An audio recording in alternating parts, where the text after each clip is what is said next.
Сон – неотъемлемая часть нашей жизни. Он позволяет восполнить физические ресурсы организма и способствует необходимой психической разрядке. Но далеко не каждый может похвастаться спокойным и здоровым ночным отдыхом. Нарушения сна разделяют на несколько групп. Одна часть – это нарушение дыхания во сне. Этим занимается 80% работы, что занимает работу специалиста в области медицины сна, сомнолога. И около 20-30% – это все те состояния, которые могут происходить.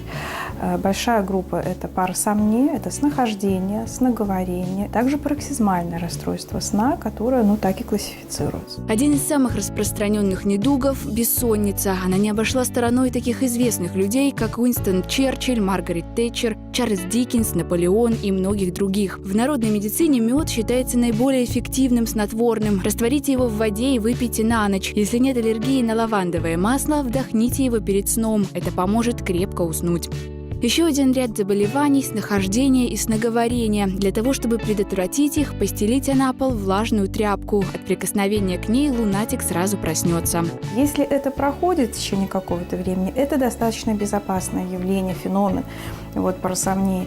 Когда, в основном это у детей, когда незрелая кора головного мозга. Но если это приобретает агрессивную окраску, если он начинает вскрикивать, бить окружающих, нарушается его поведение, он может в этом состоянии ходить, угрожать себе, либо угрожать кому-то, это уже симптом, когда стоит обращаться к специалисту. Особое внимание необходимо уделить далеко не безобидному храпу. Это предвестник такой тяжелой болезни, как апноэ сна. Другими словами, неконтролируемых остановок дыхания, которые могут достигать 120 секунд. В домашних условиях можно приготовить средство от храпа. Нарежьте 2-3 капустных листа и добавьте столовую ложку меда. Принимайте перед сном в течение месяца. Справиться с храпом поможет и специальная гимнастика. Подвигайте нижней челюстью, высуньте язык вперед и с той же силой направьте назад. Если это не помогает, непременно обратитесь к специалисту.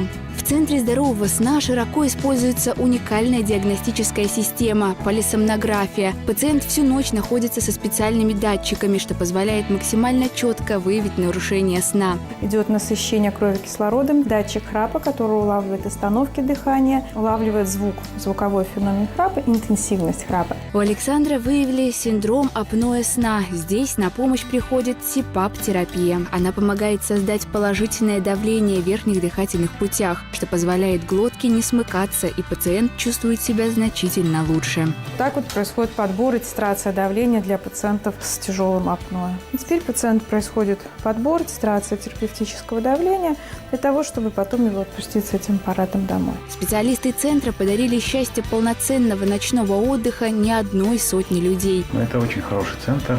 Я рад, что сюда обратился. Мне здесь очень помогли. Очень отзывчивые врачи, очень добродушные люди. Человек проводит во сне 1/3 своей жизни. Мы желаем вам, чтобы это была ее прекрасная треть. Будьте здоровы и помните, что крепкий сон – залог счастья, успеха и благополучия. Вероника Росинская, Александр Бутрим и Максим Суцукевич. Утро, студия хорошего настроения.